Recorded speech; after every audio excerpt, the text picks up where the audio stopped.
Okay. ఓం శుక్లాంబరధరం విష్ణుం ఓం శుక్లాంబరధరం విష్ణుం శశివర్ణం చతుర్భుజం శశివర్ణం చతుర్భుజం ప్రసన్నవదనం ధ్యాయేత్ ప్రసన్నవదనం ధ్యాయేత్ సర్వవిఘ్నోపశాంతయే. సర్వవిఘ్నోపశాంతయే. అగజానన పద్మార్కం అగజానన పద్మార్కం గజానన మహర్నిశం గజానన మహర్నిశం అనేకదం అనేకదం తం భక్తానాం తం భక్తానాం ఏకదంతముపాస్మహే. ఏకదంతముపాస్మహే.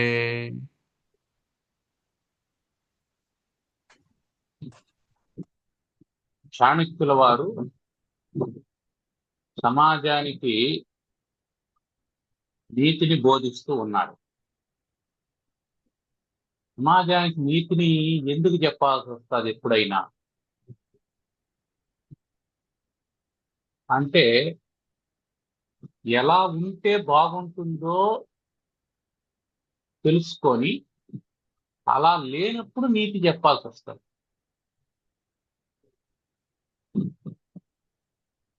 ఎలా ఉంటే బాగుంటుంది అనేటువంటి ఒక దూరదృష్టి ఉండాలి. ఒక విజన్ అంటామే అది ఉండాలి. ఇది ఇలా ఉంటే బాగుంటుంది, ఇది ఇలా ఉంటే బాగుంటుంది. కాబట్టి నీతి అనేది ఎప్పుడు ఒక దర్శనం. అంటే మహాత్ములైనటువంటి వాళ్ళు సమాజం ఇలా ఉంటే శ్రేయోదాయకంగా ఉంటుంది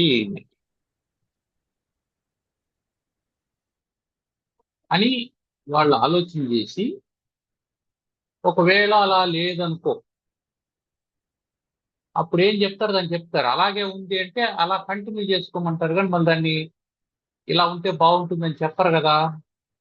కాబట్టి నీతి చెప్తున్నాడు అంటే అర్థం ఏంటి? సమాజంలో మార్పుల్ని గమనిస్తున్నాడు అని అర్థం. సమాజంలో వస్తున్నటువంటి మార్పుల్ని గమనించి అలా ఉండకండి, ఇలా ఉండండి చెప్తారు. అంటే మనం ఇప్పుడు ఏమేమైతే మాట్లాడుకుంటున్నామో ఇవన్నీ చాణక్యుని కాలానికి సమాజంలో కనిపిస్తూ ఉన్నాయి. అది మనం గుర్తుపెట్టుకోవాల్సింది. ఇంకా ఒకటి ఏమిటంటే, ఇది ఖచ్చితంగా ఆయన అభిప్రాయం. ఇది ఆయన అభిప్రాయం, ఆ కాలానికి సంబంధించినటువంటి అభిప్రాయం కూడా. ఇది కూడా మనం గుర్తుపెట్టుకోవాలి. అప్పుడు సామాజిక పరిస్థితులు ఎట్లున్నాయి, అప్పుడు ఆర్థిక పరిస్థితులు ఎట్లున్నాయి, అప్పుడు సౌకర్యాలు ఎట్లున్నాయి అనే దాన్ని ఆధారంగా చేసుకొని చెప్పినటువంటి మాటలు ఇవి. అన్నిటినీ ఈ కాలానికి అన్వయం చేసుకోవాల్సినటువంటి అవసరం లేదు. కారణం ఏంటంటే అప్పటి పరిస్థితులన్నీ ఇప్పుడు కూడా కొనసాగడం లేదు. కొన్ని మార్పులు వచ్చింటాయి. ఫిజికల్ గా మార్పులు చాలానే వస్తాయి. ఎప్పుడు భౌతికంగా మార్పులు వస్తూ ఉంటాయి.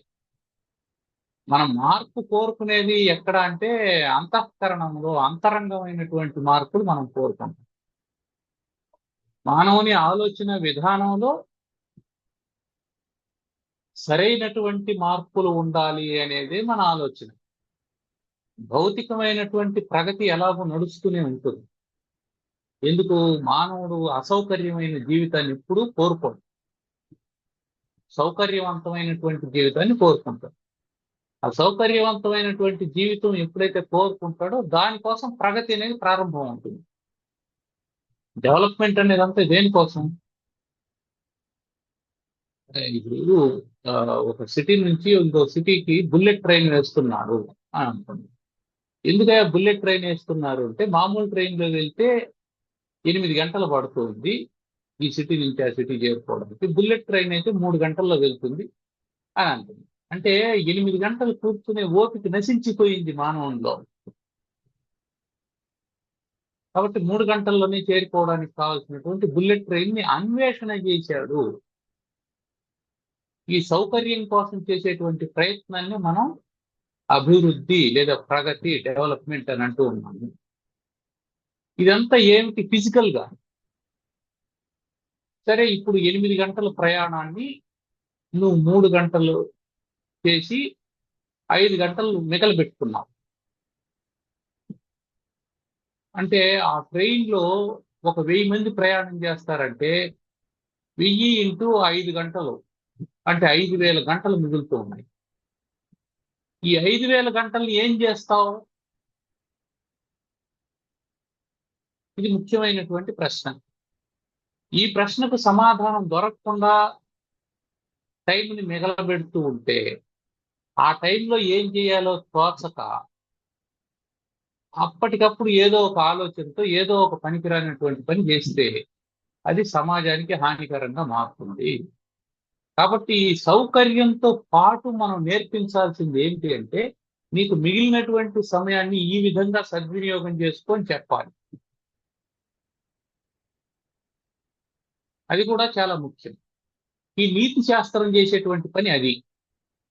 భౌతిక శాస్త్రం ఏం చెప్తుంది? నీకు కష్టం అనుకున్న దాన్ని సులభతరం చేస్తుంది, సుఖమయం చేస్తుంది. నీతి శాస్త్రం ఏం చెప్తుంది? నీకు సుఖమయమైనటువంటి జీవితం గడుస్తూ ఉన్నటువంటి సమయంలో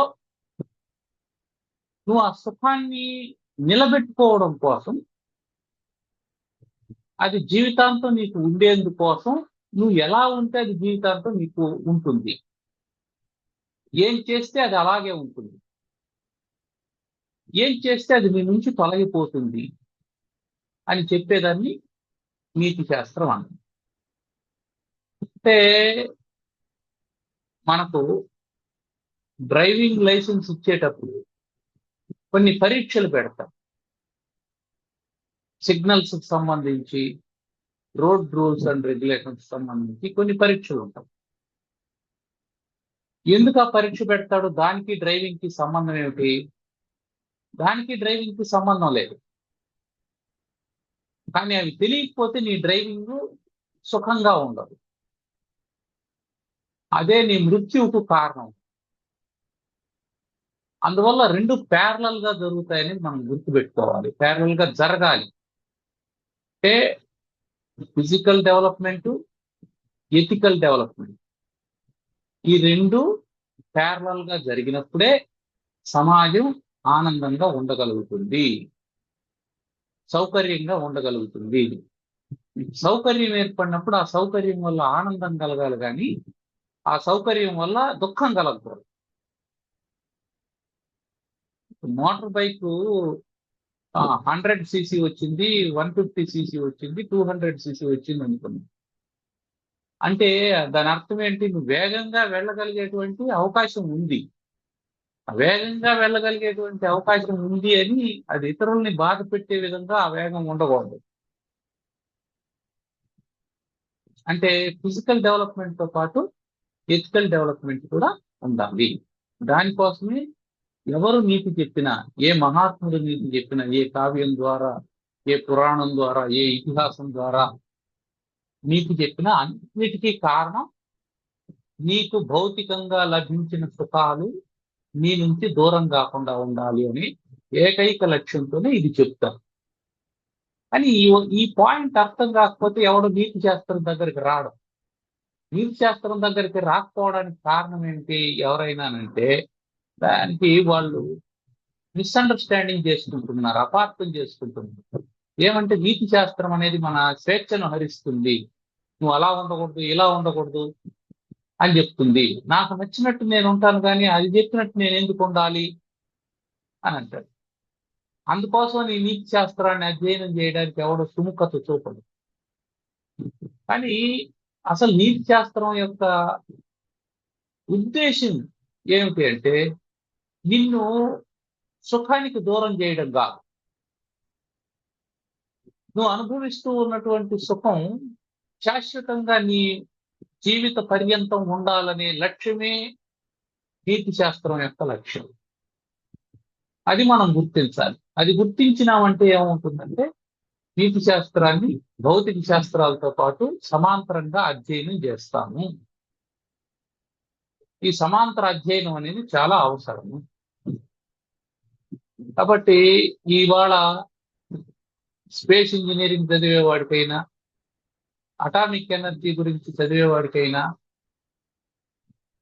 బిజినెస్ మేనేజ్మెంట్ చదివే వాళ్ళకైనా, సాధారణమైనటువంటి చదువు చదివే వాళ్ళకైనా, ఎవరికైనా సరే ఈ ఎథికల్ ఎడ్యుకేషన్ లేకపోతే ఏమవుతుందంటే అదే నాలెడ్జ్తో అతను చెడు పనులు చేసేటువంటి అవకాశం ఉంటుంది. ఈరోజు ప్రగతి అనేది చాలా వేగంగా విస్తరిస్తూ ఉంది. మనం ఆర్టిఫిషియల్ ఇంటెలిజెన్స్ లాంటి టూల్స్ ని వాడుతూ ఉంది. ఆ వాడేటువంటి వాడు నైతికతను కోల్పోయినాడని అనుకుంది, అప్పుడు వాడు అసాంఘిక కార్యక్రమాలకు పాల్పడేటువంటి అవకాశం ఉంది. ఇప్పుడే మనం ఏమైనా మాట్లాడితే, పరిచయం లేనటువంటి వాడితో మాట్లాడితే వాడు మన డీటెయిల్స్ లాగి మన అకౌంట్ లో ఉండేటువంటి డబ్బులన్నీ క్లోజ్ చేసేటువంటి పరిస్థితులు చూస్తూ ఉంది. టెక్నాలజీ పుణ్యం ఇదంతా. ఈ టెక్నాలజీ తప్పని మనం ఎప్పుడు చెప్పకూడదు. That is wrong. Technology is very good, but ఆ టెక్నాలజీతో పాటు మనం ఎథికల్ ఎడ్యుకేషన్ కూడా యాడ్ చేయాలి. టెక్నాలజీకి ఎథికల్ ఎడ్యుకేషన్ యాడ్ చేసినామంటే సమాజం సుభిక్షంగా ఉంటుంది. అందుకే చాణక్యుడు లాంటి వాళ్ళు పూనుకొని మీటింగ్ చెప్పారు. భారతంలో విదురుడు మీటింగ్ చెప్పాడు ధృతరాష్ట్రుని అడ్డం పెట్టుకొని. విదురుడు చెప్పినటువంటి మాటలని వ్యాసుడు రాశాడు నీతి శాస్త్రాన్ని. ఎలా ఉండాలి, ఎలా ఉండకూడదు. యక్ష ప్రశ్నల ద్వారా కొంత చెప్పాడు, నంశ ప్రశ్నల ద్వారా కొంత చెప్పాడు. ఇట్లా సందర్భం వచ్చినప్పుడంతా మహాకావ్యాల్లో, రామాయణంలో అయినా, భారతంలో అయినా, ఇతర కావ్యాల్లో అయినా వాళ్ళందరూ ఏం చేసినారు? మహాకవులంతా ఏదో కథ చెప్పి కాలక్షేపం చేయడం కాదు వాళ్ళ ఉద్దేశం. దాని ద్వారా సమాజానికి ఒక సందేశం ఇవ్వాలి, ఎథికల్ ఎడ్యుకేషన్ ని స్థాపించాలి, తద్వారా సమాజం అంతా సుఖంగా ఉండాలి అని చెప్పాను.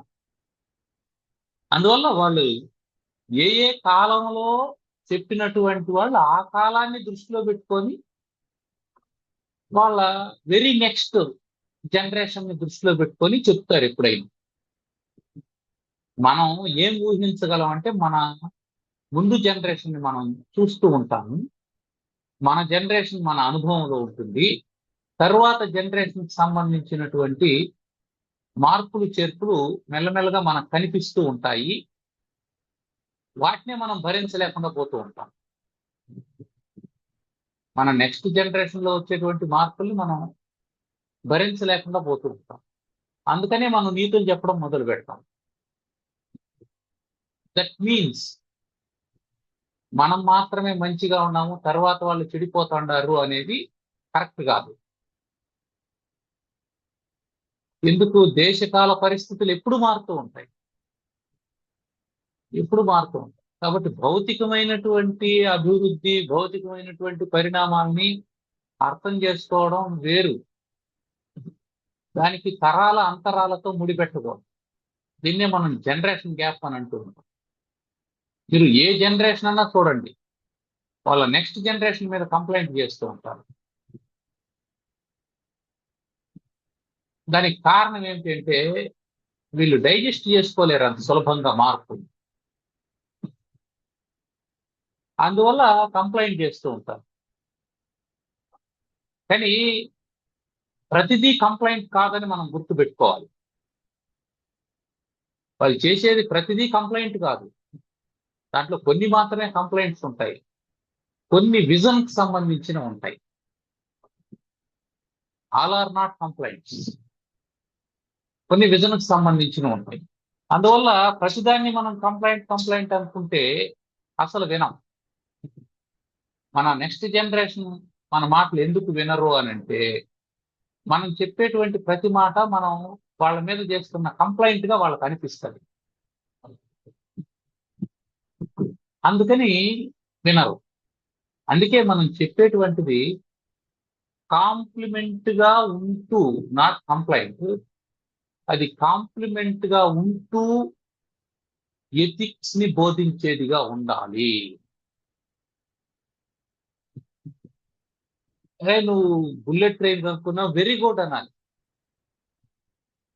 దాని తర్వాత నువ్వు ఎథిక్స్ ని బోధించు.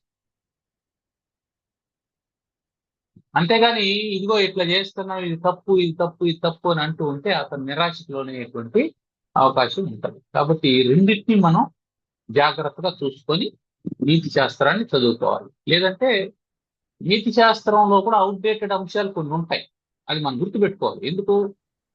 కొన్ని సంవత్సరాలకు ముందు చెప్పినటువంటిది కాబట్టి ఆ కాలంలో ఉన్న భౌతిక పరిస్థితులను దృష్టిలో పెట్టుకొని నీతి చెప్తాడనేది మనం ఎప్పుడు దృష్టిలో పెట్టుకున్నామంటే దాంట్లో ఏది పట్టుకోవాలి, ఏది వదిలేయాలనేది మనం గుర్తుంటుంది. తరువాత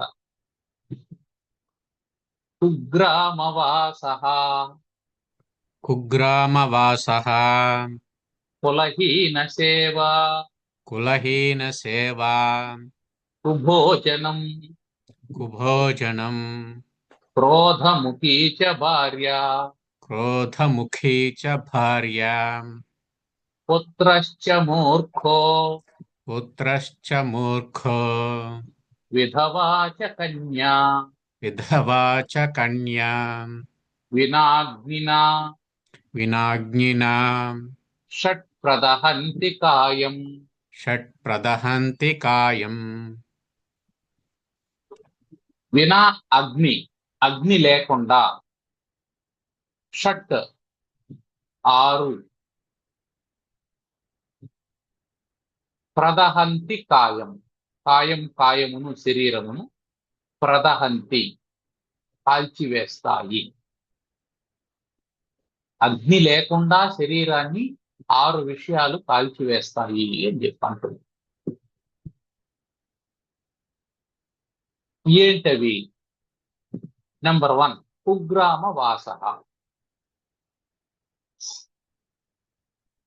కుగ్రామంలో నివసించడు. కుగ్రామం అంటే చిన్న గ్రామం అని అర్థం. ఇక్కడ చిన్న గ్రామం అంటే అర్థం ఏమిటంటే సౌకర్యాలు లేని గ్రామము. ప్రాథమికమైనటువంటి సౌకర్యాలు ఏముండాలి ఎక్కడైనా నివాసం ఉండడానికి? సరైనటువంటి గాలి, వెలుతురు, నీరు లభ్యమయ్యేటువంటి చోటు ఉండాలి. సాయిల్ బాగుండాలి, నేల బాగుండాలి, నీరు బాగుండాలి. 2 పాయింట్. ఇది ప్రకృతి సహజమైనది. రెండోది, అది వరదలు వచ్చేటువంటి ప్రదేశంగా ఉండకూడదు. తర్వాత భూకంపాలు వచ్చేటువంటి ప్రదేశంగా ఉండకూడదు. కొండవాలు ప్రాంతాలు, కొండ చర్యలు విరిగిపడేటువంటిదిగా ఉండకూడదు. ఇవి ప్రకృతి నుంచి మనం ఆశించేటువంటి సౌకర్యాలు. తర్వాత మనకు మనం కల్పించుకోవాల్సినటువంటి సౌకర్యాలు ఏమిటి? రోడ్లు ఉండాలి, డాక్టర్ ఉండాలి, ఆహార పదార్థాలు అందుబాటులో ఉండేటువంటి విపణి వ్యవస్థ ఉండాలి. ఇవన్నీ మనం కోరుకునేటువంటి సౌకర్యం. అందుకే అప్పిచ్చువాడు వైద్యుడు ఎప్పుడు ఎడతెగక పారు ఏరును ద్విజుడును చొప్పడిన ఊర నుండు చొప్పడుకున్నట్టి ఊర తొరకుము సుమతి అని సుమతి శతకంలో 18. ఎవడుండాలట? అప్పిచ్చేవాడు ఉండాలట. అంటే అన్ని సందర్భాల్లో నీ దగ్గర ఉండేటువంటి ధనం సరిపోకపోవచ్చు. నీ అవసరాలకు అవసరమైతే అప్పిచ్చేవాడు ఉండాలి. రెండవది ఏమిటి? వైద్యుడు, వైద్యం చేసేటువంటి వాడు ఉండాలి. అంటే నీకు జబ్బు చేసినప్పుడు వైద్యం అందుబాటులో ఉండాలి. మూడోది ఏం చెప్పాడు? ఎప్పుడు ఎడతెగక పారు ఏరును అన్నాడు. అంటే నీటి సౌకర్యం ఉండాలి. అందుకే మనం సివిలైజేషన్స్ అంతా చూసినామంటే నాగరికతలన్నీ కూడా నదీ తీరాల్లోనే ఉంటాయి. నదీ తీరానికి ఎందుకు పోతాడు మానవుడు అంటే నీళ్లు పుష్కలంగా ఉన్నాయి అంటే పంటలు పుష్కలంగా పండుతాయి. తద్వారా మొదట భోజనానికి ఏ లోటు లేకుండా ఉంటుంది. భోజనానికి లోటు లేకుండా ఉండడం ఒకటి. ఈ నదుల ద్వారా రవాణా సౌకర్యాలు కూడా ఉంటాయి. ఇవన్నీ కారణం చేత నీళ్లు ఎప్పుడు ఉండేటువంటి ప్రదేశంలో ఉండాలి. ఎప్పుడు ఎడతెగక పారు ఏరును విజుడు నన్ను. విజుడు అంటే బ్రాహ్మణుడని అర్థం. అంటే మంచి చెడ్డలు చెప్పేటువంటి వాడు కూడా ఉండాలి. అంటే ఇక్కడ దేనికి ప్రాధాన్యత ఇస్తున్నాడు? ఎథికల్ ఎడ్యుకేషన్ కు ప్రాధాన్యత ఇస్తున్నాడు. మీకు ఫిజికల్ గా ఇవన్నీ ఉంటూ ఎథికల్ గా నిన్ను గైడ్ చేసేటువంటి ఒక గైడ్ ఉండాలా. నువ్వు చేసిన దాన్నంతా సమర్థించేవాడు కాదు ఉండాల్సింది. నువ్వు చేసిన దాంట్లో సమర్థనీయాంశాలు ఏవి, ఖండించదగినటువంటి అంశాలు ఏమిటి, పరిహరించాల్సినటువంటి అంశాలు ఏమిటి అని ఒక చిన్న సమీక్ష చేసి చెప్పగలిగినటువంటి వాడు ఉండాలి. అంతేగాని నన్ను పొగిడే వాళ్ళు ఉన్న చోట నేను ఉంటాను అని అంటే వాడు అన్నిటినీ పొగుడుతూనే ఉంటాడు. నువ్వు తప్పు చేసినప్పుడు కూడా పొగుడుతూ ఉంటావు. అలా పొగడడం వల్ల ఏమవుతుంది? నువ్వు చేసేదంతా కరెక్ట్ ఏమో అనేటువంటి భావన నీకు కలుగుతుంది. అందువల్ల నువ్వు తప్పులు చేస్తూనే ఉంటావు, కొనసాగుతూనే ఉంటావు. దాని శిక్ష తప్పదు. ఆ కారణం చేత నిన్ను మిస్గైడ్ చేసేవాడు కాదు ఉండాల్సింది, నిన్ను పొగిడేవాడు కాదు ఉండాల్సింది. నువ్వు చేస్తూ ఉన్నటువంటి పనులను సమీక్ష చేసి ఇందులో తప్పే ఉంది ఒప్పే ఉంది అనేది చెప్పగలిగినటువంటి వాడు ఉండాలి. అతన్నే ద్విజుడు అన్నాడు. కాబట్టి అప్పిచ్చువాడు వైద్యుడు ఎప్పుడు ఎడతెగక పారు ఏరును ద్విజుడు. ఈ 4 తొప్పడిన ఉన్నటువంటి ఊళ్ళో ఉండు, అవి లేనటువంటి ఊళ్ళో ఉండకో అని చెప్పి అన్నాడు. అంటే ఒక ఊళ్ళో ఉండాలంటే మినిమం ఈ 4 ఉండాలి అని చెప్పి అన్నాడు. ఈ 4 ఉండాలి అని అంటే వెనక నుంచి తీసుకున్నామంటే మనం ద్విజుడు, ఎప్పుడు ఎడతెగకుండా పారేటువంటి ఏరు, వైద్యుడు, అప్పిచ్చేవాడు ఉండాలి. ఆర్డర్ ఏమిటి? నీకు ముందు ఎథికల్ ఎడ్యుకేషన్ కావాలి. ద్విజుడు అంటే ఎడ్యుకేషన్, చదువు నేర్పించేటువంటి వాడు. ఓకే, నేర్చుకున్నటువంటి చదువును ఇంప్లిమెంట్ చేయాలంటే, అంటే పండించాలి అంటే నీళ్లు ఉండాలి. ఇది చేసేటప్పుడు నువ్వు పంట పండించక ముందు ఉండేటువంటి వాతావరణం పంట పండించినప్పుడు మారిపోతుంది. అంతే కదా? వాతావరణం మారుతుంది. వాతావరణం మారినప్పుడు శరీరం వెంటనే మారదు, దానికి కొంత టైం పడుతుంది అది మారడానికి. అప్పుడు నీకు శరీరం డిజార్డర్కి లోన్ అవుతుంది. అప్పుడు ఎవరు ఉండాలా? వైద్యుడు ఉండాలా. అంటే నువ్వు నేర్చుకున్నటువంటి దాన్ని ఇంప్లిమెంట్ చేసేటువంటి క్రమంలో నీకు వైద్యుని యొక్క అవసరం ఏర్పడుతుంది.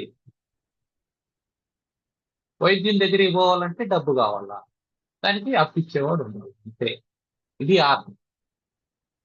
ఇక అప్పిచ్చేవాడు ఉన్నాడంటే వైద్యుని దగ్గరికి పోతావు. వైద్యుని దగ్గరికి పోయినామంటే శరీరం ఆరోగ్యంగా ఉంటుంది. ఆరోగ్యంగా ఉంటే ఏట్లో నీళ్లను ఉపయోగించుకొని పంటలు పండించుకుంటావు. ఆ సంపదని నువ్వు తృప్తిగా అనుభవించాలంటే నీకు నైతిక విలువలు ఉండాలా. ఇది ఆత్మ. అందుకని ఏం చెప్తున్నాడు? ఇవేవి లేనటువంటి దాని పేరే కుగ్రామం. అటువంటి ఊర్లో ఉండకూడదు. ఇది నంబర్ 1. అటువంటి ఊర్లో ఉంటే ఏమిటి? అది వినాగ్నిన దహంతి. వినాగ్నిన అగ్ని లేకుండానే కాలుస్తూ ఉంటుంది. అది నిన్ను ఇబ్బంది పెడుతూ ఉంటుంది, బాధ పెడుతూ ఉంటుంది. రెండవది కులహీన సేవ. హీన కులజుని సేవ అని చెప్పాను. అంటే ఇక్కడ మనం కులం ప్రస్తావన వచ్చినప్పుడంతా ఒక సమూహము అని అర్థం చెప్పుకుంటూ వచ్చింది. ఇక్కడ గుణాన్ని ప్రస్తావన చేసుకోవాలి. గుణహీనుడైనటువంటి వాని సేవ అనేది మనం గుర్తుపెట్టుకోవాలి. ఎందుకు గుణహీనుడైనటువంటి సేవ అని చెప్పి అన్నారంటే, అంటే చాణక్యుని కాలానికి ఇప్పటి కాలానికి ఉన్న ఒక చిన్న తేడాని మనం ఇక్కడ గుర్తుపెట్టుకోవాలి. ఏమిటి? చాణక్యుని కాలంలో విద్య అందరికీ అందుబాటులో లేదు. విద్య అందరికీ అందుబాటులో లేదు. అందువల్ల కులహీనుడు అంటే అక్కడ విద్యాహీనుడు అని అర్థం. ఎవడికి చదువు లేదో వాడు కులహీనుడు. ఆయన కాలానికి ఏమిటి, కొన్ని కులాలకు విద్య లేదు, వాళ్ళు చదువుకోకూడదని చెప్పి అన్నారు. ఇప్పుడు చదువు లేనటువంటి వాడు నాయకుడైతే అతన్ని నువ్వు సేవిస్తే అతనికే తెలియదు కాబట్టి అతనే ఇబ్బందుల్లో ఉంటాడు, అతను నిన్ను బాధ పెడతాడు. గౌరవము, మర్యాద, మానవత్వము, దయ, జాలి ఇవన్నీ లేనటువంటి వాడిని ఎప్పుడైతే సేవిస్తావో అప్పుడు నువ్వు దుఃఖానికి లోనవుతావు. అవన్నీ రావాలి అంటే ఏం చేయాలో వాడికి బేసిక్ ఎడ్యుకేషన్ ఉండాలి. ఆనాటి సమాజంలో ఏం చేసినారు, కొన్ని కులాల వాళ్ళని చదువుకు దూరం చేశారు. ఆ కారణం చేత చాణక్యుడు ఏం చెప్పినంటే, ఇక్కడ చాణక్యుడు కులహీనుడు అన్నాడు అంటే అర్థం ఏమిటంటే, ఎవరినైతే చదువుకు దూరం చేశారో వాళ్ళు అని అర్థం. అది మనం గుర్తుపెట్టుకోవాల్సింది. ఇప్పుడు ఈ ఈ ప్రత్యేకించి ఈ సందర్భం ఈనాటి సమాజానికి అనువర్తించదు, అది మనం గుర్తుపెట్టుకోవాలి. అందుకే నేను మొదటే ఈ ఈ శ్లోకం చెప్పడానికి ముందు పెద్ద ఇంట్రడక్షన్ ఏం చెప్పామంటే, నీతి చెప్పేవాళ్ళు ఆ సందర్భాన్ని, ఆ కాలాన్ని గుర్తులో పెట్టుకొని దాన్ని అప్పుడు జరుగుతూ ఉన్నటువంటి మార్పుల్ని వాటిని బేస్ చేసుకొని చెప్తారని నేను చెప్పడానికి కారణం ఇదే. కాబట్టి ఇప్పుడు ఎవరికైనా సరే విద్య అనేది ప్రాథమిక హక్కుగా మారిపోయింది. విద్య అనేది ప్రాథమిక హక్కుగా మారిపోయింది. ఇప్పుడు ఎవడైనా విద్య నేర్చుకోలేదు అని అంటే అర్థం ఏమిటంటే అది వాని కర్మ. ఇప్పుడు సమాజం ఎవరిని చదువు నుంచి వెలివేయడం లేదు. ప్రభుత్వం నిర్బంధ విద్యా హక్కు చట్టం తీసుకొని వచ్చింది.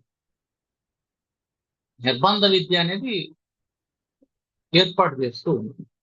ఆ కారణం చేత ఈ పాయింట్ ని మనం కొంచెం మాడిఫై చేసుకొని గుణహీన సేవ అని మార్చుకోవాలి. కులహీన సేవ బదులు గుణహీన సేవ అని మార్చుకున్నామంటే అప్పుడు ఇది సార్వకాలికం అయిపోతుంది.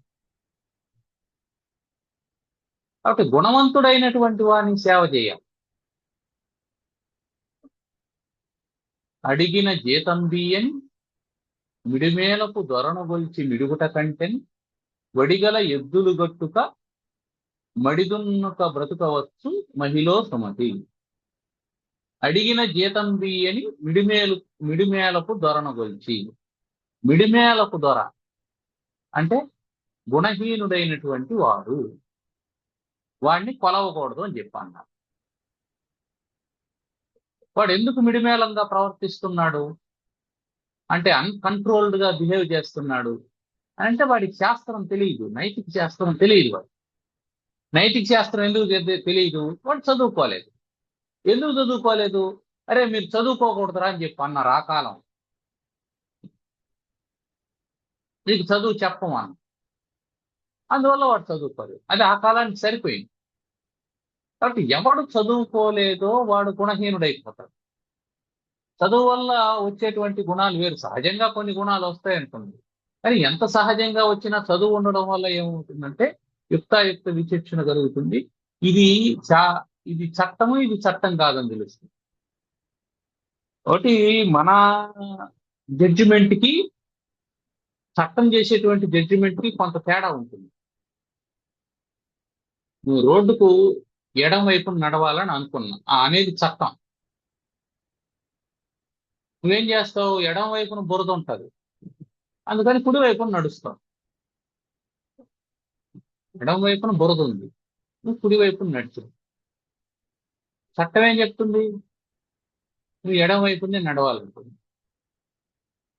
నువ్వు ఎందుకు కుడి వైపున నడిచావు, నువ్వు చట్ట ప్రకారం నడుచుకుంటున్నావా, లేదు. అక్కడ విచక్షణ ఏమిటి, బురదలో నడిస్తే పడతాం కాబట్టి కుడివైపు నడిచి. ఈ విచక్షణకు విద్యకు సంబంధం లేదు, కానీ చట్టానికి విద్యకు సంబంధం ఉంటుంది. చట్టానికి విద్యకు సంబంధం ఉంది కాబట్టి విచక్షణ ఉన్నటువంటి వాడు చట్టాన్ని అనుసంధానం చేసుకుంటాడు, చట్టాన్ని అనుసంధానం చేసుకోగలుగుతాడు. అందుకోసం ఈ విద్య అవసరం. ఇంతకు ముందే మనం చెప్పుకున్నాం, కామధేను గుణా విద్య అకాలే ఫలదాయిని అనేది 5వ శ్లోకంలో చెప్పుకున్నాం, మనం పైన కనిపిస్తుంది. అంటే విద్య అనేది కామధేనువు లాంటిది. కాలం కానటువంటి కాలంలో కూడా, అంటే బురద ఉండేటప్పుడు కూడా, బురద ఉంది, ఎడమవైపున నడవాలి, బురద ఉంది. ఇప్పుడు విద్య ఏం చెప్తుంది? ఎప్పటికెయ్యేది ప్రస్తుతము, అప్పటికా మాటలాడి అన్యుల మనము నొప్పింపక తానవ్వక తప్పించుక తిరుగువాడు. ఆ తప్పించుకొని తిరిగేటువంటి మార్గాన్ని చెప్పేదే విద్య. బురదలో నడవద్దు, పక్కదారిలో నడు అని చెప్పేటువంటిదే విద్య, విచక్షణ కలిగేది. కాబట్టి గుణహీనుడైనటువంటి వాడిని సేవ చేస్తే వాడేం చేస్తాడు? వాడు నశిస్తాడు, అంత కూడా ఉండేవాళ్ళు నశిస్తారు. మనం సినిమాలు చూస్తూ ఉంటాం, అందులో విలన్ క్యారెక్టర్ ఉంటుంది. ఆ విలన్ దగ్గర చాలా మంది పని చేసే వాళ్ళు ఉంటారు. మనం సినిమా చివరికి వచ్చే సమయానికి ఏమవుతుందంటే, వాళ్ళ దగ్గరుండే, అంటే విలన్ దగ్గర ఉండేవాడు ఒక్కొక్కడే చనిపోతా వచ్చి చివరకు విలన్ కూడా చనిపోతాడు. హీరో దగ్గర ఉండే వాళ్ళని హీరో ఏం చేస్తా అంటే రక్షించుకుంటూ వస్తాడు.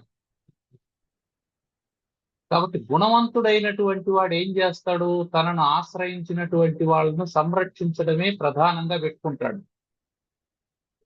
గుణహీనుడు ఏం చేస్తాడు? తనను ఆశ్రయించిన వాళ్ళని అడ్డం పెట్టుకొని తాను రక్షణ పొందడమే ప్రధానంగా భావిస్తాడు.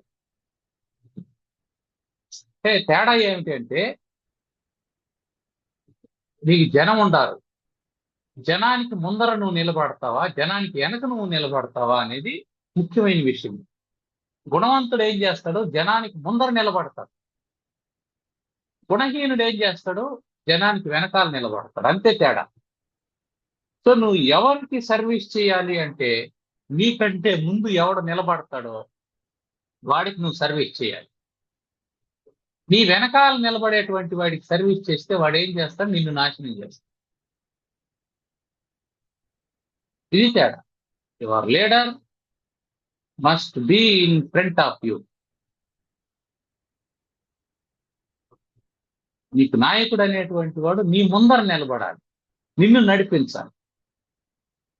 అంతేగాని నిన్ను ముందుకు తోసేసి నిన్ను అడ్డం పెట్టి తనను తాను కాపాడుకునేటువంటి వాడు నీకు నాయకుడు ఎలా అవుతాడు?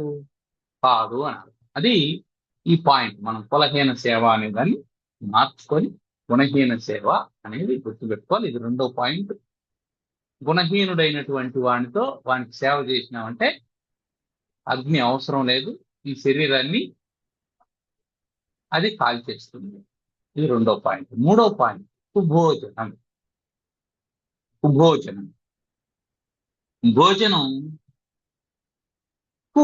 భోజనం, సుభోజనం కాదు, కుభోజనం అంటే చెడు భోజనం అని అర్థం. భోజనంలో మంచి చెడు ఎట్లా ఉంటుంది అంటే, భోజనం అనేది ఇండివిజువల్ వ్యవహారం, అది కామన్ ఫ్యాక్టర్ కాదు. ఎందుకు ఇండివిజువల్ వ్యవహారం అంటే, ప్రతి శరీరానికి ప్రత్యేకమైనటువంటి ధర్మం ఉంటుంది. ఆ శరీరానికి ఏది అవసరమో అదే సుభోజనం. నేను తినేది మంచి భోజనం, నువ్వు తినేది మంచి కాదు అని అనడానికి నాకు హక్కు లేదు. ఎందుకంటే నీ శరీరం వేరు, నా శరీరం వేరు.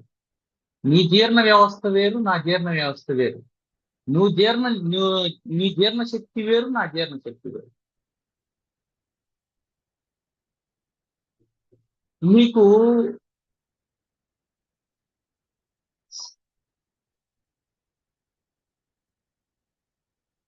ఒక పదార్థాన్ని తింటే ఆనందం కలుగుతుంది, అదే పదార్థాన్ని నేను తింటే నాకు జబ్బు చేస్తుంది. అప్పుడు నేను ఈ పదార్థం జబ్బు చేయడానికి కారణం అవుతుందని నేను శాస్త్రం చేయడానికి వీల్లేదు. ఈ పదార్థాన్ని అందరూ తినాలని నువ్వు చట్టం చేయడానికి వీల్లేదు. భోజనం అనేది ఇండివిజువల్. అందుకే దీనికి పతంజలి మహర్షి ఏం చెప్పినాడంటే, హిత మిత మేధ్యాసనం తపః అని ఒక సూత్రం చెప్పి, అంటే భోజనం ఎట్లా చేయాలంటే హితము అన్న. హితం అంటే నీకు హితమైనటువంటి. ఉదాహరణకి హిమాలయాల్లో ఒకడు ఉన్నాడు అనుకోండి, వాడికి చల్లగా ఉండే వస్తువులు పెడితే ఎట్లా? వాడికి వేడిగా ఉండే వస్తువులు పెడతాం. తారి ఎడారిలో ఉండేవాడికి చల్లగా ఉండేటివి పెడతాం. అంటే ఏది హితమో అది. చిన్నపిల్లవాడు ఉన్నాడు, పసిపిల్లవాడు, వాడికి నేను ఆవకాయ బిర్యానీ పెడతానంటే ఎట్లా? అది జీర్ణం కావద్దు. వాడికి వండేటప్పుడు ఏం చేస్తాం? దాన్ని మెత్తగా ఉడికించి బాగా నలిపి మెత్తగా కలిపి వాడికి జీర్ణం అయ్యేటట్టు కొద్ది కొద్దిగా పెడతాం. ఎంత పెడతాం? మనం తినే అంత పెడతామా వాడికి? కొద్దిగా పెడతాం, కొద్దిగా పెడతాం, కొద్ది కొద్దిగా పెడతాం. ఇంకొంచెం పెద్దవాడైనా ఇప్పుడు మనం చిన్నప్పుడు పెట్టినంతే పెడతామా వాడికి?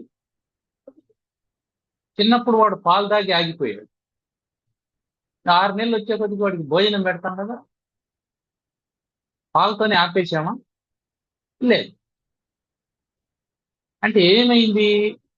శరీరం మారే కొద్దీ ఆహారం మారింది. ఆహారం మారింది.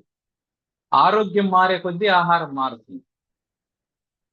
వయసు పెరిగే కొద్దీ ఆహారం మారుతుంది. పళ్ళు గట్టిగా ఉన్నప్పుడు గట్టిగా నమిలి తినగలిగినటువంటి వాటిని తింటాం. పళ్ళు రాలిపోతే గట్టిగా ఉండేటువంటి పదార్థాలని వదిలేస్తాం. అది వదిలేసావు కాబట్టి నీకు ఇబ్బంది, ఇవంతా లేదు.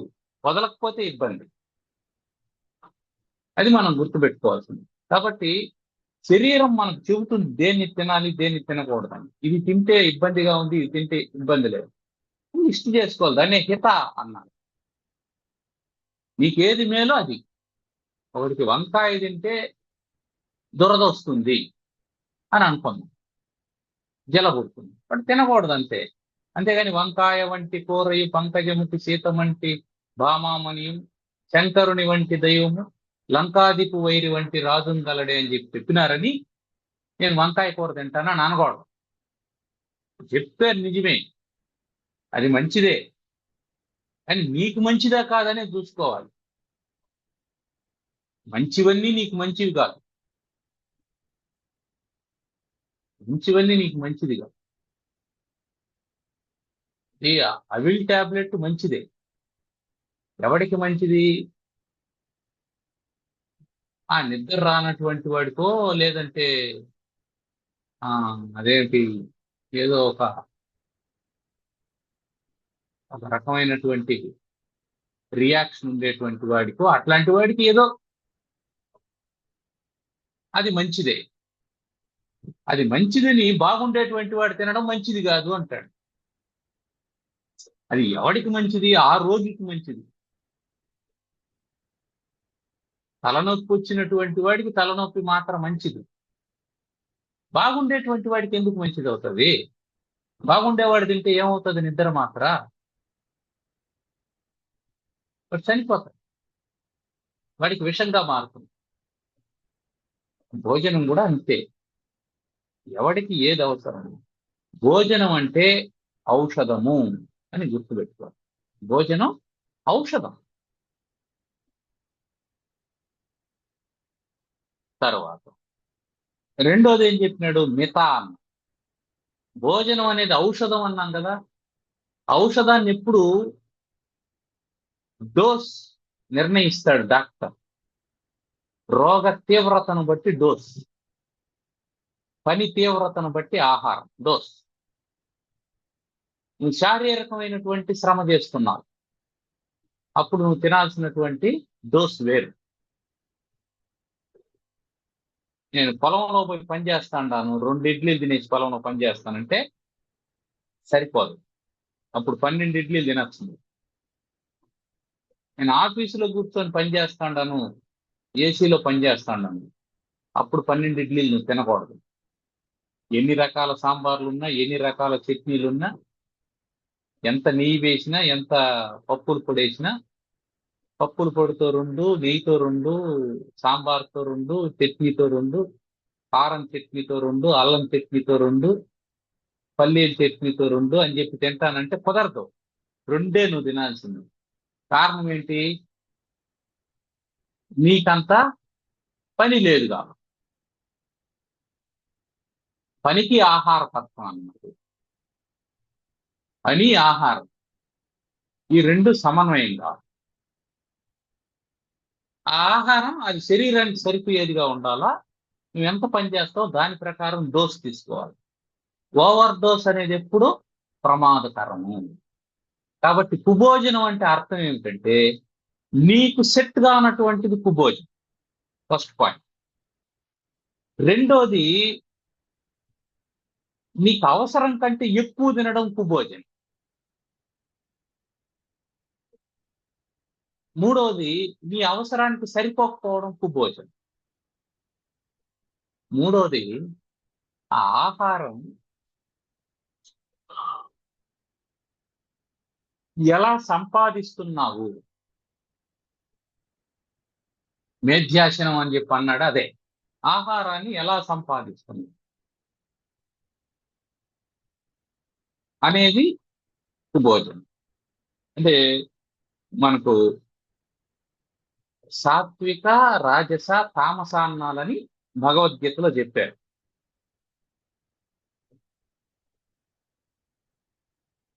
సాత్విక, రాజస, తామసాన్నాలు. సాత్వికమైనటువంటి భోజనం పరిమితంగా తీసుకోవడం భోజనానికి ఉన్నటువంటి నియమం. అలా కాకుండా రాజసాన్న, తామసాన్నాలను తీసుకోవడం, అవి పరిమితంగా కాకుండా అపరిమితంగా తీసుకోవడం, ఇది కుభోజనం.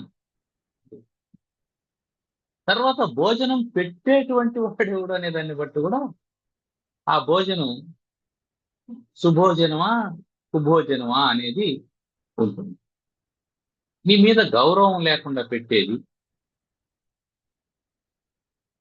ప్రేమ లేకుండా పెట్టేది సుభోజనం కాదు. నీకు గౌరవం లేని చోట నువ్వు భోంచేయి. నీకు శత్రువులు అనుకున్న చోట నువ్వు భోంచేయి.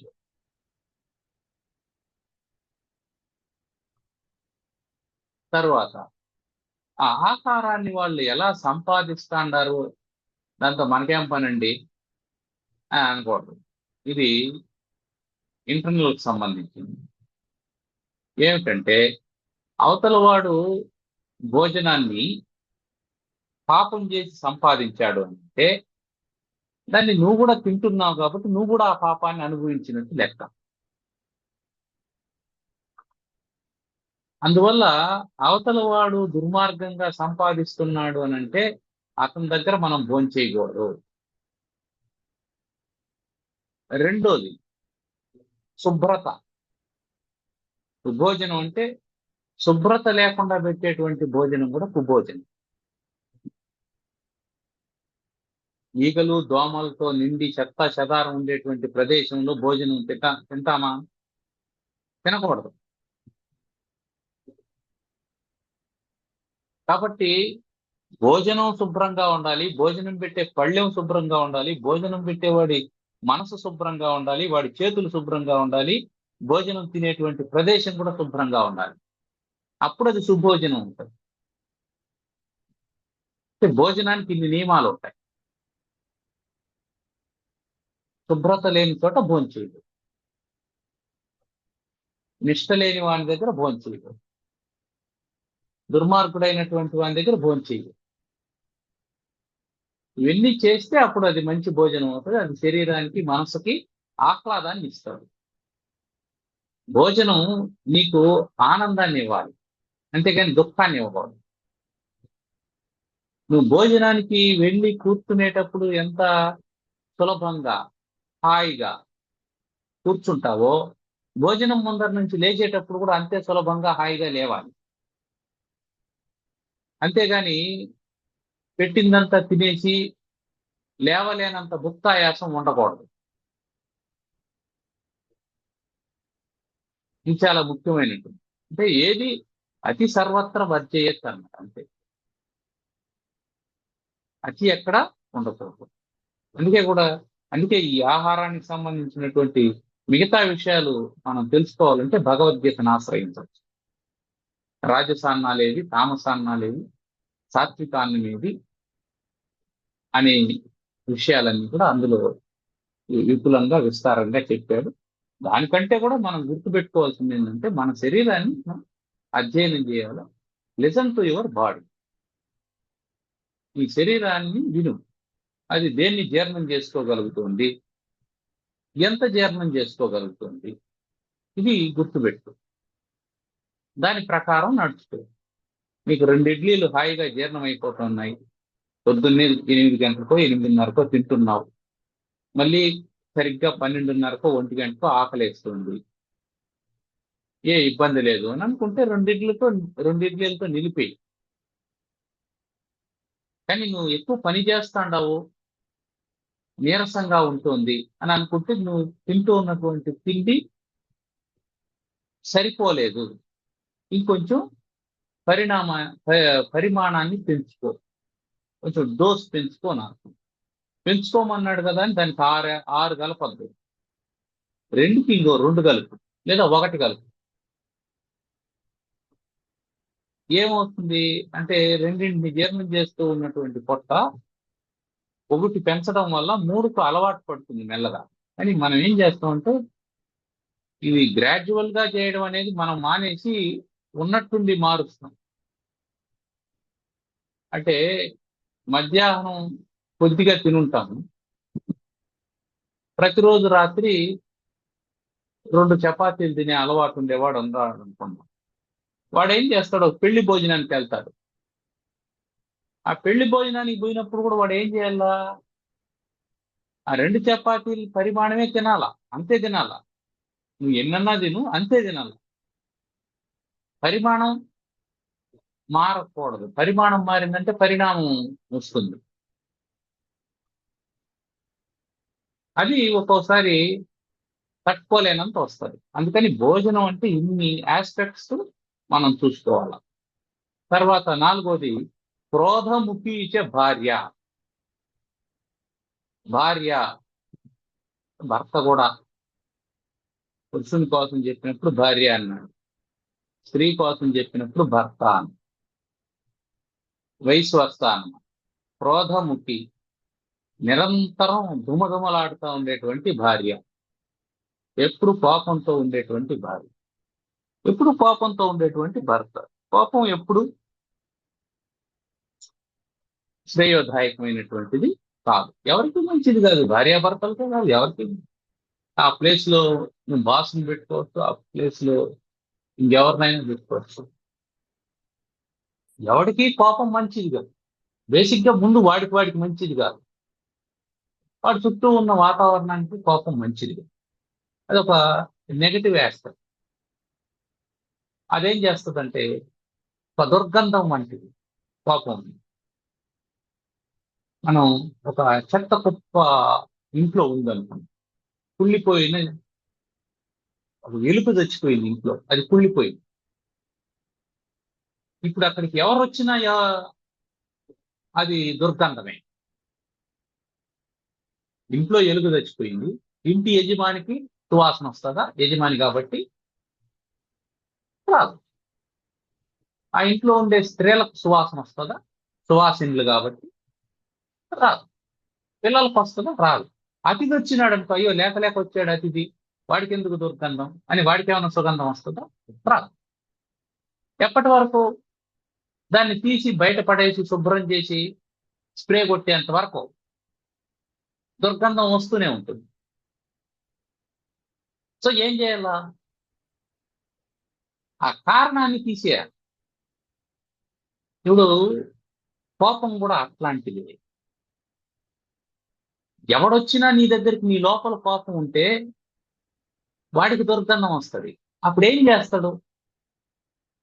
దుర్గంధం వచ్చేటువంటి చోట ఎవడైనా ఉంటాడా? ముక్కు మూసుకొని వెళ్ళిపోతాడు కదా. అట్లాగే కోపంతో చిమచిమలాడేటువంటి వాని దగ్గర ఎవడైనా ఉంటాడా? ఉండడు. వాడు నాతో కలవడు, వీడు నాతో కలవడు, నాతో ఫ్రెండ్స్ ఉండరు, నా భార్య నాకు అనుకూలంగా ఉండదు, లేదు నా భర్త నాకు అనుకూలంగా ఉండదు, నా పిల్లలు నాకు అనుకూలంగా ఉండదు, నా బంధువులు నాకు అనుకూలం. అరే, వాళ్ళు అనుకూలంగా ఉండాలా లేదా అనడానికి కారణం ఏమిటి? నీ లోపల ఉండేటువంటి దుర్గంధం కదా.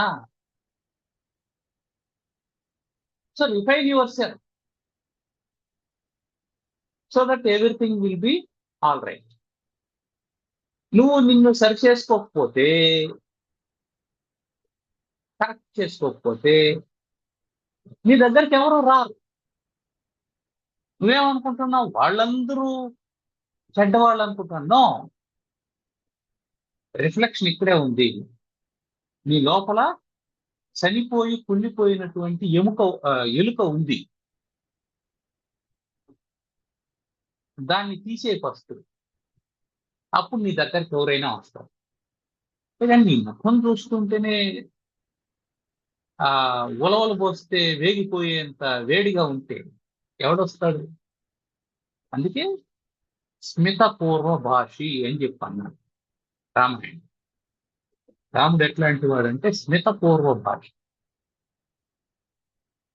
ఆయన అందరికంటే ముందు పలకరిస్తాడు. అవతల వాడి కంటే ముందు ఈయనే పలకరించేస్తాడు. అవతల వాడు నమస్కారం పెడితే మళ్ళీ మనం నమస్కారం పెడదాం, అవతల వాడు విష్ చేస్తే మనం విష్ చేస్తామని అనుకోడు ఆయన. అవతల వాడి కంటే ముందే నమస్కారం చేసేస్తాడు. ఎలా? స్మిత పూర్వ. Add smile to your face. చిన్న నవ్వు ఎదురుగా ఒకడు కనిపించింది, ఒక చిన్న చిరునవ్వు నవ్వు ఎంత హాయిగా ఉంటుందో చూడు. నీకు హాయిగా ఉంటుంది, అవతల వాడికి హాయిగా ఉంటుంది. అసలు చిమచిమలాడుతుండేటువంటి ముఖంతో, సీరియస్ ముఖంతో నువ్వు సమాజంలోకి రావడానికి వీలు లేదు. అంతే. You should not come in to A group with angry face. నువ్వు గ్రూప్ లేకి వస్తున్నావు అంటే నీతో ఇంకొక మనిషి యాడ్ అవుతున్నాడు అంటే నీ ముఖం మీద నవ్వు యాడ్ కావాల్సిందే. రూల్. ఒక వ్యక్తి పనికొచ్చేవాడో పనికిరానివాడో ఎట్లాంటి వాడు, you don't judge him. Don't judge him. Present a smile to him. వాడిని నువ్వు జడ్జి చేయొద్దు. వాడికి ఒక చిరునవ్వును బహుమానంగా ఇవ్వు. ఇప్పుడు నువ్వు వాడిని జడ్జి చేయాల్సినటువంటి అవసరం లేకుండా పోతుంది. అది ఇక్కడ చెప్పేటువంటి మాట. కాబట్టి క్రోధముఖీచ భార్య. భార్య అని ఎందుకు అన్నాడంటే నీకు వెరీ నెక్స్ట్ క్లోజ్ పర్సన్, నీ లైఫ్ లో వెరీ నెక్స్ట్ క్లోజ్ పర్సన్. భార్యకు భర్త, భర్తకు భార్య. వెరీ నెక్స్ట్ పర్సనే నీకు అనుకూలంగా లేకుండా కోపంతో ఉంటే మీ రిఫ్లెక్షన్స్ ఎలా ఉంటాయి? మిగతా వాళ్ళతో ఎలా ఉంటుంది? ఇది ఇరిటేషన్ కలిగిస్తూ ఉంటుంది. ఈ ఇరిటేషన్ ని ఎక్కడ ఎగ్జిబిట్ చేస్తావు? థర్డ్ పర్సన్ మీద ఎగ్జిబిట్ చేస్తావు. అదేమవుతుంది? నీ రిలేషన్ ని దెబ్బతీస్తుంది. వన్స్ రిలేషన్స్ దెబ్బతిన్నాయనుకో, ఫిజికల్ వరల్డ్ లో రిలేషన్స్ లేకుండా, కమ్యూనికేషన్స్ లేకుండా నువ్వు సాఫీగా బ్రతకడం కష్టం. అందుకని నీ రిలేషన్స్ ని నువ్వు దెబ్బతినకుండా కాపాడుకోవాలి. రిలేషన్స్ ని దెబ్బతినకుండా కాపాడుకోవాలంటే నీ అప్రోచ్ కరెక్ట్ గా ఉంది. నీ అప్రోచ్ కరెక్ట్ గా ఉండాలి అంటే నీ ఇంటర్నల్ ఎంటిటీ కరెక్ట్ గా ఉంది. నీ అంతర్గతమైనటువంటి చైతన్యం కరెక్ట్ గా ఉంది. నీ అంతర్గత చైతన్యం కరెక్ట్ గా ఉండాలంటే నీ చుట్టూ ఉండేటువంటి వ్యక్తులు కరెక్ట్ గా ఉండాలి, వాళ్ళ మధ్య ఉండేటువంటి రిలేషన్ కరెక్ట్ గా ఉండాలి. అందుకని క్రోధముక్తి ఇచ్చే భార్య అని. ఇది 4. తర్వాత పుత్రశ్చ మూర్ఖ. మూర్ఖ పుత్ర, మూర్ఖుడైనటువంటి కుమారుడు. మూర్ఖుడు అంటే యుక్తాయుక్త విచక్షణ లేనటువంటి వాడు, ఇది చెయ్యొచ్చు ఇది చేయకూడదు అని తెలిసినటువంటి వాడు. ఇప్పుడు ఏమిటంటే ఈ భార్య పిల్లలు నీకు ఇంటర్నల్ సర్కిల్, అంటే నీకు వెరీ క్లోజ్ సర్కిల్. నీకు ఫస్ట్ సర్కిల్ ఏమిటి? నీ శరీరం. రెండోది నీ శరీరంతో కనెక్టివిటీ ఉన్నటువంటి నీ భార్య పిల్లలు. మూడోది ఏమిటి? నీ శరీరంతో కనెక్టివిటీ ఉన్నటువంటి బంధువులు. నాలుగోది ఏమిటి? నీ ఆలోచనలతో కనెక్టివిటీ ఉన్నటువంటి స్నేహితులు. ఈ మొదటి సర్కిల్లో ఉన్నటువంటి శరీరం, దాని ఆరోగ్యం, ఆ వ్యవహారం నువ్వు చూసుకోవాలి. రెండోది ఏమిటి? నీ మీద, నీ ఆలోచనల మీద వెరీ ఇన్ఫ్లుయెన్స్ చేసేటువంటి భార్య పిల్లలు. ఇది నెక్స్ట్ సర్కిల్. వీళ్ళకి శారీరకమైనటువంటి కనెక్టివిటీనే కాకుండా మానసికమైనటువంటి కనెక్టివిటీ కూడా ఉంటుంది.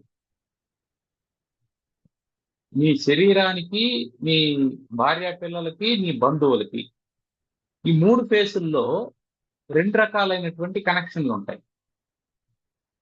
ఒకటి మనం రక్త సంబంధం అంటూ ఉంటాం, బంధువులండి మాకు అని. అంటే నీ శరీరానికి వాళ్ళ శరీరానికి లింక్ ఉంది, ఎక్కడో చోట, ఎక్కడో డిఎన్ఏ కలుస్తుంది, ఏదో ఒకటి కలుస్తుంది. శారీరకమైనటువంటి సంబంధం ఉంటుంది, మానసికమైనటువంటి సంబంధం ఉంటుంది. స్నేహితుల దగ్గరకు వచ్చేటప్పటికి శారీరకమైనటువంటి సంబంధం ఉండదు. స్నేహం అనేది మానసికమైనటువంటి భావన అంతే, శారీరక సంబంధం కాదు. ఇప్పుడు నీ ఆలోచన విధానానికి అతని ఆలోచన విధానానికి కోయిన్సైడెన్స్ ఉంటే స్నేహం కుదురుతుంది. నీ ఆలోచన వేరు, అతని ఆలోచన వేరు అంటే ఏ క్షణంలో అతని నుంచి విడిపోతాం, అప్పుడు అది స్నేహం కాదు. కాబట్టి ఈ స్నేహాన్ని మనం ఎప్పుడైనా వదులుకోవచ్చు, స్నేహాన్ని ఎప్పుడైనా వదులుకోవచ్చు. అది మన చేతిలో ఉన్నటువంటి పని. మన మనసు నచ్చకపోతే వదిలేస్తాం. బంధువులు కూడా వాళ్ళతో మానసికమైనటువంటి అటాచ్మెంట్, శారీరకమైనటువంటి అటాచ్మెంట్ ఉన్నప్పటికీ they are not very close. కాబట్టి వీ కెన్ క్విట్ దెమ్. బంధువులు కూడా వదిలేయచ్చు. అంత వెరీ క్లోజ్ గా ఉండేటువంటి వాళ్ళు ఎవరంటే భార్య పిల్లలు. వాళ్ళని వదలలేవు, వాళ్ళతో కొనసాగాలి. వదలలేమంటే పూర్తిగా వదలలేమని కాదు, వదిలేయచ్చు, దానికి ఏమి ఇబ్బంది లేదు, వదిలేస్తూ ఉంటారు, వదలడం సాధ్యం అవుతుంది. కానీ ఒక పాసిబుల్ ఫ్యామిలీ ఎన్వైరన్మెంట్ గురించి చెప్తూ ఉన్నాడు చాణక్యుడు, అది గుర్తు పెట్టుకున్నాడు. ఆ ఫ్యామిలీ ఎన్వైరన్మెంట్ లో మనం భార్యాభర్తలు కలిసి ఉంటారు. భార్యాభర్తల యొక్క దాంపత్యానికి ప్రతిఫలంగా వచ్చేటువంటి పిల్లలు ఉంటారు.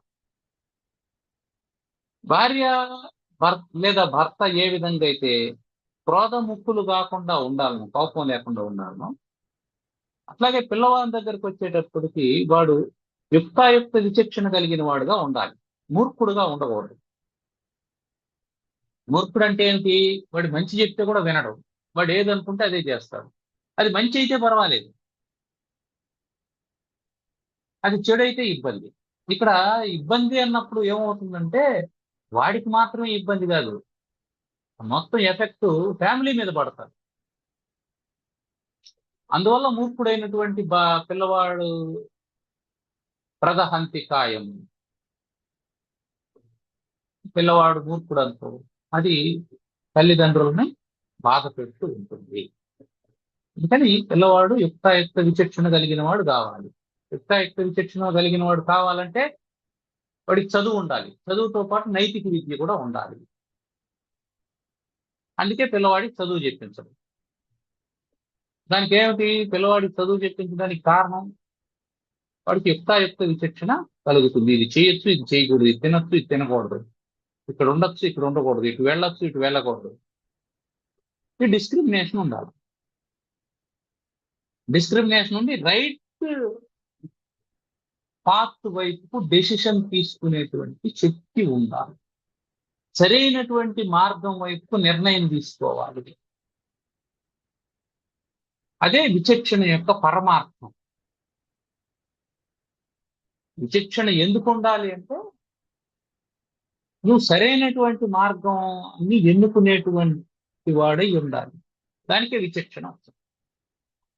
అది లేకపోతే పిల్లవాడు మూర్ఖుడైపోయినాడు, వాడు చెడు దారులు పట్టాడు అంటే దాని ఇంపాక్ట్ ఎవరి మీద ఉంటుంది?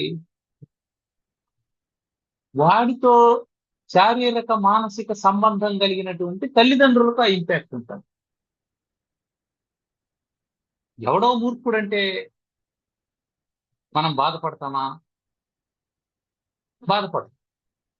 వాడు మూర్ఖుడని నిందించి వదిలేస్తాం. కానీ సొంత బిడ్డ మూర్ఖుడైనప్పుడు బాధపడతాం. కారణం ఏంటి? Physically attached, mentally attached. వాడు సోల్ కదా, నీ సోల్మేట్. అది కాదు. అందుకని మూర్ఖుడైనటువంటి కుమారుడు యావజ్జీవం పైన చెప్పింది.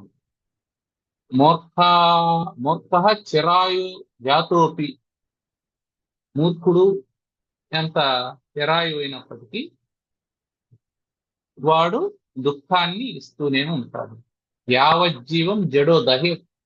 మూర్ఖుడైనటువంటి వాడు జీవితాంతం బాధ పెడుతూ ఉంటాడు.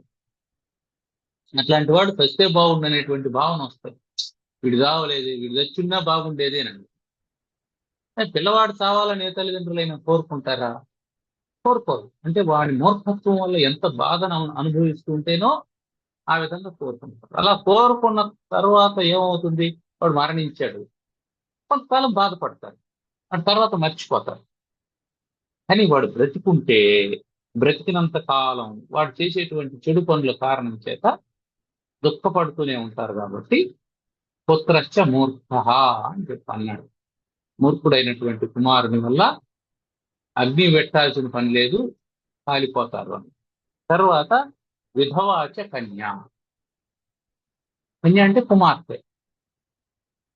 కుమార్తె భర్త చనిపోయినటువంటి కుమార్తె ఇంట్లో ఉంటుంది. ఆ రోజుల్లో ఇది ఇబ్బందిగానే ఉండేది. అంటే ఆ రోజుల్లో వివాహ వ్యవస్థలో కూడా తేడాలు ఉన్నాయి. అంటే ఎవడు డబ్బులు ఇస్తే వాడికి అమ్మాయిని ఇచ్చి పెళ్లి చేసేసేటువంటి వాడు. బాల్య వివాహాలు ఉండేవి. ఒక 8 ఏళ్ల అమ్మాయికో 10 ఏళ్ల అమ్మాయినో తీసుకుపోయి 40 ఏళ్ల వాడికో 50 ఏళ్ల వాడికో ఇచ్చి పెళ్లి చేసేవాడు. ఆ రోజుల్లో లైఫ్ స్పాన్ కూడా తక్కువ ఉంది. ఆ కారణం చేత 60 ఏళ్లకో 65 ఏళ్లకో వాడు మరణించేవాడు. సరిగ్గా ఈ అమ్మాయి యవ్వనంలో ఉండేటప్పుడు వాడు మరణించేవాడు. జీవితాంతం ఆ అమ్మాయి భర్త లేనటువంటి కారణం చేత నానా ఇబ్బందులు అనుభవించేది. అటువంటి అమ్మాయి ఇంట్లో ఉందనుకో, తల్లిదండ్రులు చూస్తే ఎలా ఉంటారు? బాధపడుతూ ఉంటారు. ఇప్పుడు అట్లాంటి పరిస్థితులు లేవు. దాన్ని కాలానికి మనం అన్వయించాల్సిన పని లేదు. ఎందుకు? ఒక అమ్మాయికి పసితనంలో భర్త చనిపోయినాడంటే ఎవరికో ఒకరికి ఇచ్చి పెళ్లి చేసేస్తున్నాం. వితంతు పునర్వివాహాలు అనేటువంటివి వచ్చాయి. ఇప్పుడు నచ్చకపోతే విడిపోతూ ఉన్నారు, డివోర్స్ తీసుకుంటారు, విడాకులు తీసుకుంటారు. విడాకులు తీసుకున్న తర్వాత మళ్ళీ నచ్చినటువంటి వాడిని చూసి పెళ్లి చేస్తుంది. కాబట్టి ఇప్పుడు అట్లాంటి బాధ లేదు. కాబట్టి విధవాచ కన్య అనేటువంటిది అది ఏం పాయింట్ కాదు. దానికి మనం కన్ఫైన్ కాకుండా ఉండాలంటే, అమ్మాయికి భర్త చనిపోయాడు, ఆమెకు బాధ ఉంటుంది, మళ్ళీ ఆమె పెళ్లి చేసుకుంటాను అని అంటే సరైనటువంటి వ్యక్తిని చూసి ఇంకొకరిని చూసి పెళ్లి చేయడమే అంతే. బట్ బాధపడుతూ ఉండాల్సినటువంటి అవసరం లేదు. అంటే ఆ రోజుల్లో అది అంగీకరించే వాళ్ళు కాదు కాబట్టి అది బాధ అనేసి ఆ రోజుల్లో చెప్పారు చాణక్యుల వారు. దాన్ని ఇప్పుడు మనం అన్వయం చేసుకోవాల్సినటువంటి అవసరం లేదు. కాబట్టి సౌకర్యాలు లేనటువంటి గ్రామంలో నివసించడం, గుణాలు లేనటువంటి బాస్ దగ్గర పనిచేయడం, అనుకూలంగానటువంటి భోజనాన్ని తినడం, కోపంగా ఉండే వాళ్ళతో కలిసి ఉండడం, అంటే భార్య కావచ్చు, భర్త కావచ్చు, యుక్తాయుక్త విచక్షణ లేనటువంటి కుమారుడు ఉండడం, భర్త లేనటువంటి కుమార్తె ఉండడం, ఇవన్నీ కూడా మానవుణ్ణి ఈ 6 దహిస్తూ ఉంటాయి అని చెప్పాడు. సరే, ఏమైనా ప్రశ్నలు ఉన్నాయి ఇందులో?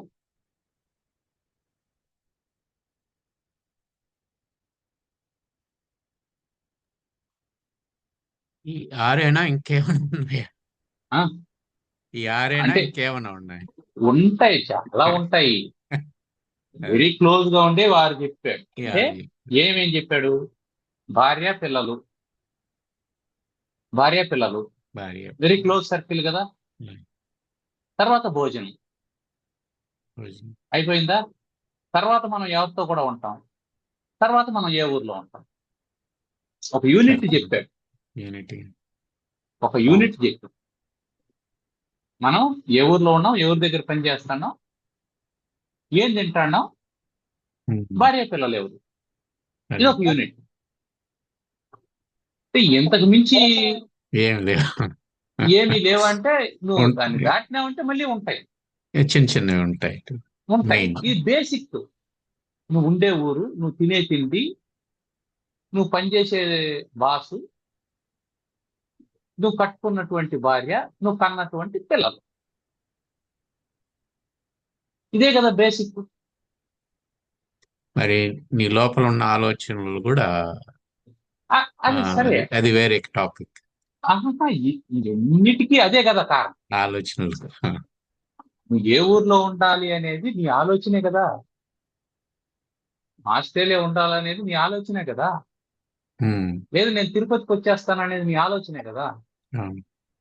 నువ్వు ఎవరి దగ్గర పని చేయాలనేది నీ ఆలోచనే కదా. నీ ఆలోచనకి నచ్చకపోతే వాడి దగ్గర పని చేయ రిజైన్ చేసి వచ్చేస్తావు కదా.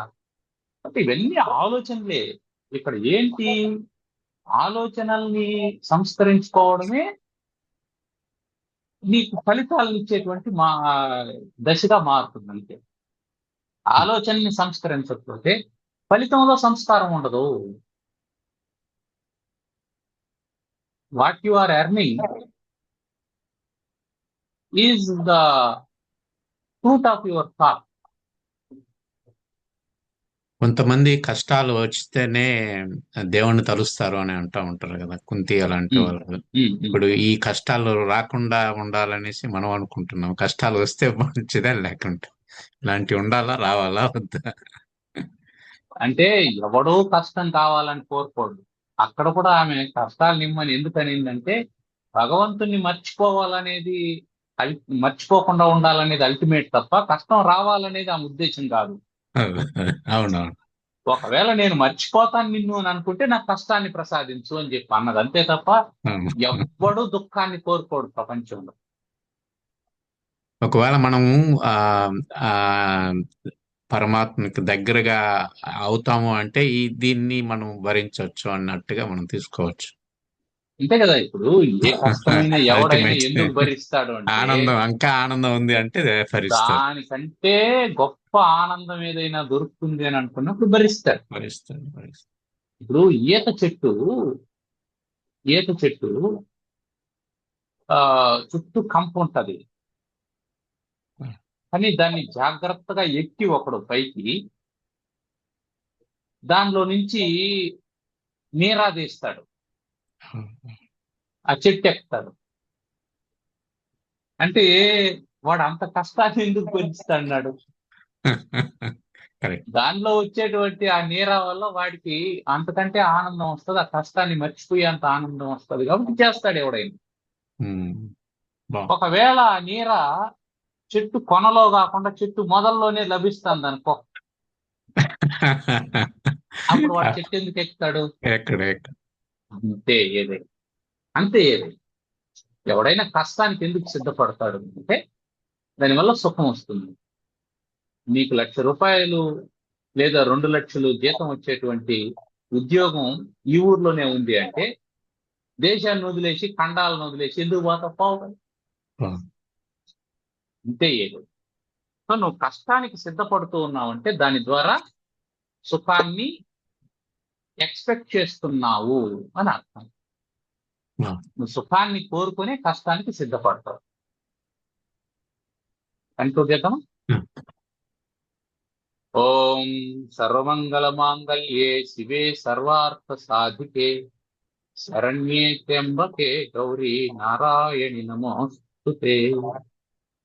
ఓం స్వస్తి ప్రజాభ్యః పరిపాలయంతాం న్యాయేన మార్గేణ మహీం మహీషాః గోబ్రాహ్మణేభ్యः శుభమస్తు నిత్యం. లోకాः సమస్తాः సుఖినో భవంతు. ఓం శాంతి శాంతి శాంతి.